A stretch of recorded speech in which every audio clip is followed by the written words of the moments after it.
श्री शिवाय नमस्तुभ्यम। हर हर महादेव। आज मैं सुनाने जा रही हूँ हरियाली तीज की व्रत कथा। भगवान शिव ने माता पार्वती को उनके पूर्व जन्म का स्मरण कराने के लिए यह कथा सुनाई थी। हरियाली तीज व्रत कथा इस प्रकार है। भगवान शिव कहते हैं कि हे पार्वती, बहुत समय पहले तुमने हिमालय पर मुझ वर के रूप में पाने के लिए घोर तप किया था। इस दौरान तुमने अन्न और जल त्याग करके सूखे पत्ते चबाकर इन दिन व्यतीत किए थे। किसी भी मौसम की परवाह नहीं की थी। तुमने निरंतर तप किया था, कठोर तप किया। तुम्हारी इस स्थिति को देखकर तुम्हारे पिता बहुत दुखी थे। ऐसी स्थिति में नारद जी तुम्हारे घर पर आए।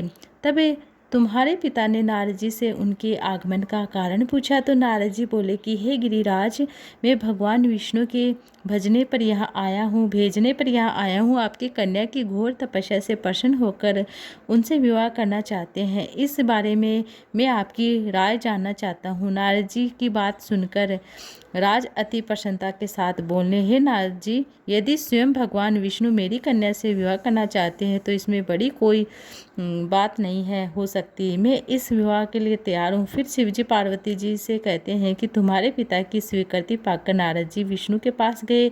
यह शुभ समाचार सुना, लेकिन जब तुम्हें इस विवाह के बारे में पता चला तो तुम्हें बहुत दुख हुआ। तुम मुझे यानी कैलाशपति शिव को मन से अपना पति मान चुकी थी। तुमने अपने व्याकुल मन की बात अपनी सहेली को बताई। तुम्हारी सहेली ने सुझाव दिया कि वह तुम्हें एक घनघोर वन में ले जाकर छुपा देगी। वहाँ पर तुम शिवजी को प्राप्त करने की साधना करना। इसके बाद तुम्हारे पिता तुम्हें घर में ना पाकर बड़े चिंतित दुखी होकर वह सोचने लगे कि यदि विष्णु की बारात लेकर आए, तुम घर पर ना मिली तो क्या होगा। उन्होंने तुम्हारी खोज में धरती पाताल एक करवा दिए, लेकिन तुम ना मिली।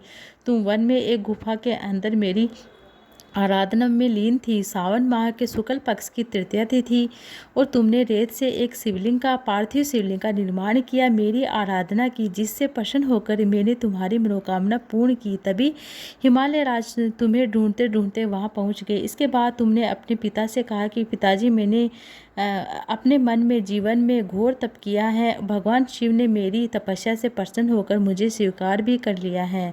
अब मैं आपके साथ एक ही शर्त पर चलूंगी। आप मेरा विवाह भगवान शिव के साथ करेंगे। पर्वतराज ने तुम्हारी इच्छा स्वीकार कर ली, तुम्हारे घर वापसी ले गए। कुछ समय बाद उन्होंने पूरे विधि विधान से हमारा और तुम्हारा विवाह किया। भगवान शिव ने इसके बाद कहा कि हे पार्वती, तृतीया को तुमने मेरी आराधना की थी, जो व्रत किया था उसी के परिणाम स्वरूप हम दोनों का विवाह संभव हो सका। इस व्रत का महत्व है कि मैं इस व्रत को पूर्ण निष्ठा से करने वाली प्रत्येक स्त्री को मनचाहा फल देता हूँ। भगवान शिव ने पार्वती जी से कहा कि इस व्रत को जो भी स्त्री पूर्ण श्रद्धा से करेगी उसे तुम्हारी तरह अचल सुहाग प्राप्त होगा। यह भोलेनाथ। जय माता पार्वती। आपको यह कथा अच्छी लगी तो वीडियो को लाइक और शेयर करिएगा। कमेंट बॉक्स में श्री शिवाय नमस्तुभ्यम, जय महादेव, जय माता पार्वती की जरूर से लिखना।